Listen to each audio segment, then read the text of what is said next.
Hello and welcome back to my YouTube channel.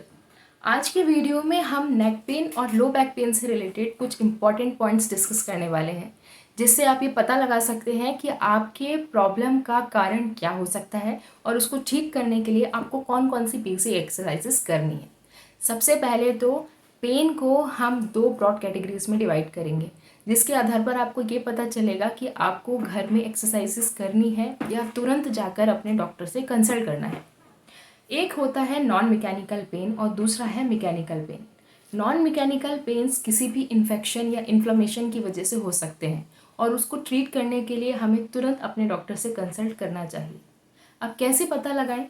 यदि आपके pen के साथ में आपको फीवर की शिकायत है या आपका पेन रेस्ट करने से ठीक नहीं होता बल्कि रात को आपको दर्द की वजह से जगना पड़ जाता है, या फिर आपको वेट लॉस हो रहा है, भूख नहीं लगती है, ऑन एंड ऑफ फीवर आता है, तो आपको इसे नॉन मैकेनिकल पेन की श्रेणी में ही रखना पड़ेगा और आपको डॉक्टर से कंसल्ट करना चाहिए।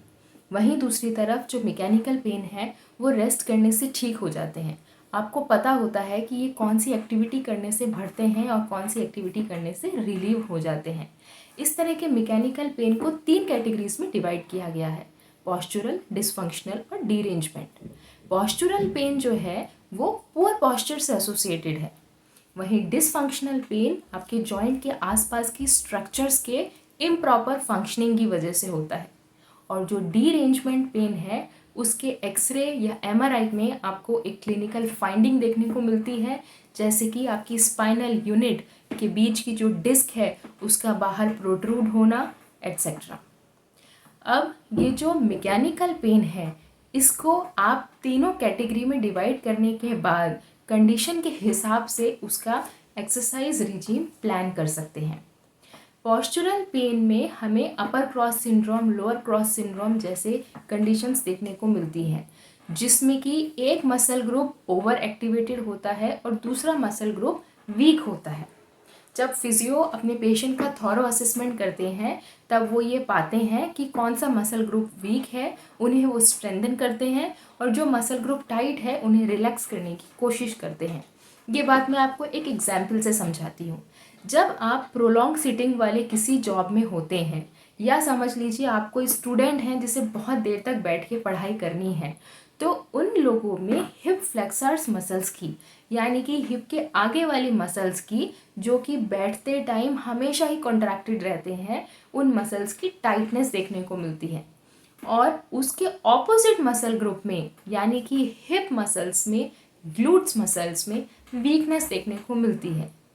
लंबे समय तक जब हम इस तरह का पॉस्चर अटेन करते हैं तो हमें लो बैक पेन की शिकायत होने लगती है। इस लो बैक पेन का आपके जॉइंट से कोई रिलेशन नहीं होता, लेकिन आपके मसल्स में जो इम्बैलेंस है उससे उसका कनेक्शन होता है। इस तरह के कनेक्शन को आइडेंटिफाई करके प्रॉपर मसल ग्रुप को प्रॉपर ट्रेनिंग देकर हम इन कंडीशंस को रिजॉल्व कर सकते हैं। दूसरा डिसफंक्शनल, यानी कि जॉइंट के आसपास के स्ट्रक्चर्स में यदि टाइटनेस है तो उसकी वजह से ये पेन होता है। इस पेन की खासियत ये है कि हम इस पेन के साथ साथ अपना मूवमेंट तो कंप्लीट कर लेते हैं, लेकिन हमें एंड रेंज में जाकर पेन फील होता है। जैसे कि यदि आप गर्दन को झुकाते हैं तो आपको गर्दन की एंड रेंज में जाकर पेन और स्टिफनेस फील होता है, हालांकि आपको गर्दन झुकाने में और पीछे करने में कोई दिक्कत नहीं होती। इस तरह के पेशेंट्स का असेसमेंट दो तरह से किया जाता है, स्टैटिक और डायनामिक। यानी कि एक पॉस्चर को आप बहुत देर तक, ऑलमोस्ट 2 या 3 मिनट्स तक यदि होल्ड करते हैं तो आपको किस पॉस्चर में पेन एग्रीवेट होता है और किस में रिलीफ होता है। और डायनेमिक मतलब एक पॉस्चर को 10 से 15 बार करने में आपको आराम मिलता है या फिर दर्द बढ़ता है। इन दोनों ही असेसमेंट को करने के बाद में फिजियो उस नतीजे पे पहुंचते हैं कि हमें पेशेंट को वो एक्सरसाइजेस प्रेस्क्राइब करनी है जिससे उनका पेन रिलीव हो रहा है, और उन एक्सरसाइजेस के बारे में या उन पोजीशंस के बारे में एजुकेट करना है जिससे उनका पेन एग्रीवेट हो रहा है।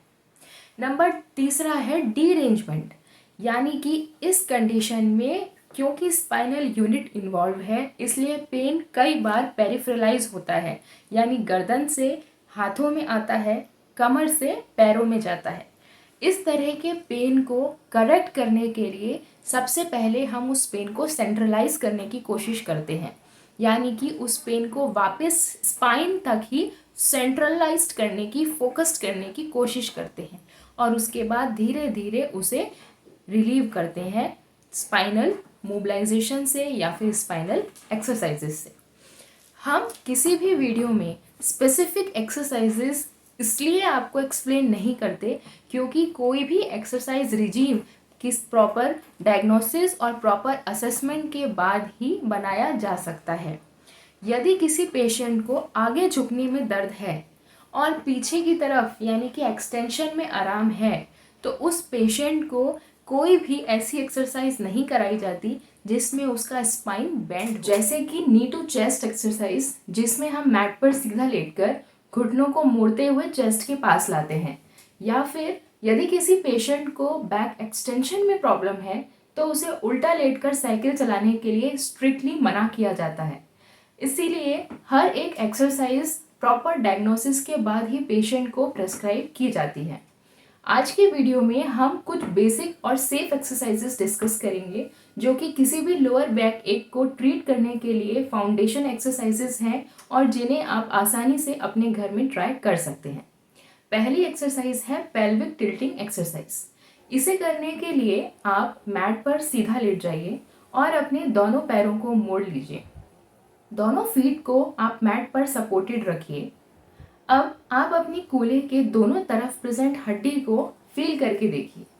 आपको बाहर की तरफ उभरी हुई 2 हड्डियां महसूस होंगी, इन्हें पेल्विक बोन्स कहते हैं। इस एक्सरसाइज में हमें इसी पेल्विक बोन को पीछे की तरफ रोटेट करना है। रेफरेंस के लिए आप एक टॉवल के रोल को अपने हिप के पीछे लगा सकते हैं।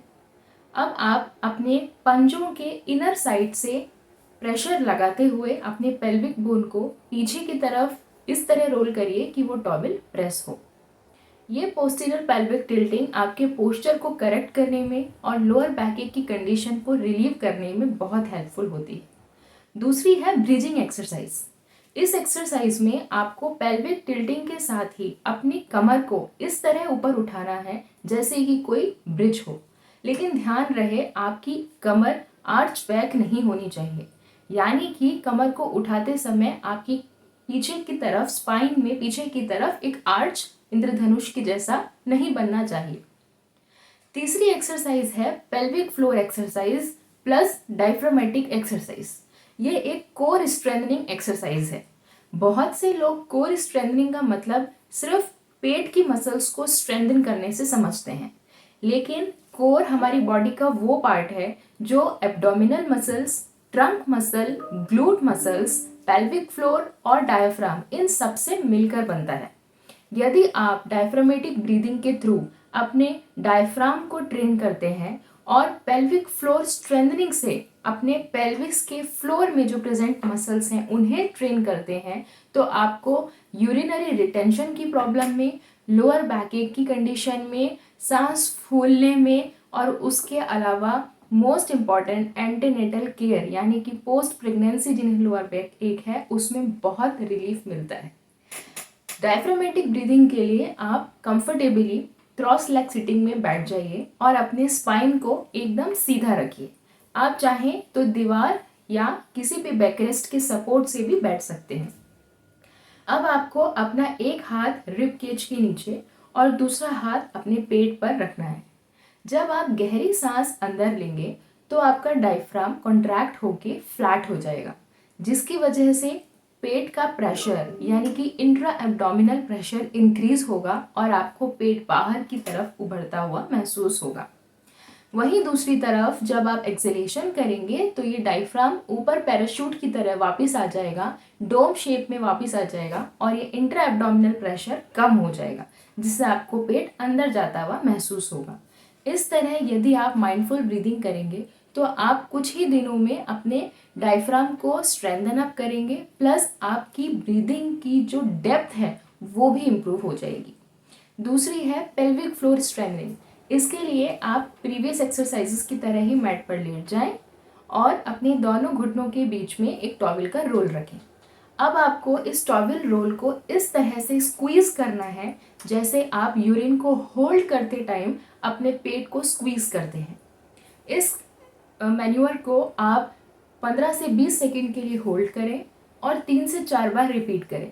आप चाहें तो दिन में इस एक्सरसाइज को कई बार रिपीट कर सकते हैं।